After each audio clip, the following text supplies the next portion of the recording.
ಆಶೀರ್ವಾದ ಮಾಡ್ರಿ ನನಗೆ. ಹ್ಞೂ ಇರ್ಲಿ ತಗೋವ ಹಿಡಿವ ಇವ್ ರೊಕ್ಕ. ಬ್ಯಾಡ್ರಿ, ನಾ ಹಂಗೆಲ್ಲ ಬ್ಯಾರದವ್ರು ಕೊಟ್ಟಿದ್ ರೊಕ್ಕ ಎಲ್ಲ ತಗೊಳಂಗಿಲ್ಲ, ಬ್ಯಾಡ್ರಿ. ಮೊದಲನೇ ಸಲ ಹೆಣ್ಣು ನೋಡಕ್ ಬಂದೆವು, ಕುಡು ಪದ್ಧತಿ ಇರ್ತೈತಿ. ತಗೋವ ಇವ್ ರೊಕ್ಕ. ಇರ್ಲಿ ಬ್ಯಾಡ್ರಿ.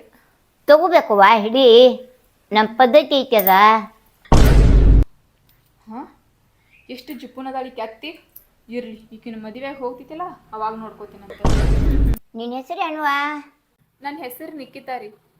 ಮನ್ಯಾಗ ಯಾರ್ಯಾರದಿರ್ವಾ? ನಮ್ಮ ಮನ್ಯಾಗ ನಮ್ಮ ಮಮ್ಮಿ ಇದಾರು, ನಮ್ಮ ಪಪ್ಪ ಇದಾರು, ನಮ್ಮ ಆಯ್ ಅದಾರು, ನಮ್ಮ ಅಜ್ಜ ಇದಾರು. ಹಂಗ ನಮ್ಮಲ್ಲಿ ಒಂದು ಬಿಳಿ ಬೆಕ್ಕ ಐತ್ರಿ, ಆಮೇಲೆ ಕರಿ ನಾಯಿ ಒಂದ್ ಐತಿ, ಆಮೇಲೆ ದೊಡ್ಡ ಕರಿ ಎಮ್ಮೆ ಒಂದ್ ಐತ್ರಿ ನಮ್ಮ ಮನ್ಯಾಗ.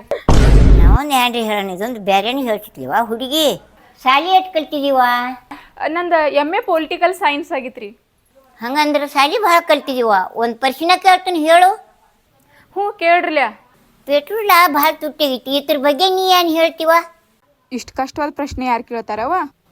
ಇಷ್ಟು ಕಷ್ಟವಾದ ಪ್ರಶ್ನೆ ಅಂತೂ ನನಗೆ ಗೊತ್ತಿಲ್ರಿ. ಆದ್ರೆ ನಮ್ದು ಒಂದು ಹುಡುಗಿಯರ್ದು ಪ್ರಾಬ್ಲಮ್ ಆಗಿತ್ತು ಕೇಳ್ರಿ. ಮೊದಲ 10 ರೂಪಾಯಿಗೆ 6 ಪಾನಿಪುರಿ ಕೊಡ್ತಿರ್ರಿ, ಅದ್ರಾಗ 20 ರೂಪಾಯಿಗೆ 6 ಪಾನಿಪುರಿ ಕೊಡತ್ತಾರ. ಆ ಒಂದ ಪ್ಲೇಟ್ದಾಗ ನನ್ನ ಗೆಳತಿ ಇಬ್ರು ಜಗಳ ಮಾಡಿ ತಿತ್ತವ್ರಿ. ಒಂದು ಪಾನಿಪುರಿನ ಸಾಕಾಗ್ವಾತ್ರಿ, ಭಾಳ ಕಷ್ಟ ಆಗ್ಬಿಟ್ಟೈತಿ. ಈ ಹುಡುಗಿನ ಏನಾರಿ ಮನಿ ಸೂಚನೆ ಮಾಡ್ಕೊಂಡಿ ಅಂದ್ರೆ ನನ್ನ ಮಗ್ಗ ಪಾನಿಪುರಿದ ಅಂಗಡಿಯಿಂದ ಯಾಕೆ ಹಚ್ತಾಳಿ. ಈ ಹುಡುಗಿ ಬ್ಯಾಡ ನಮಗೆ. ಅಯ್ಯೋ, ಯಾಕೆ ಹೊಂಟಿರಿ? ಬರ್ರಿ. ಹೋಗೇ ಬಿಟ್ರಿ ಇವರು.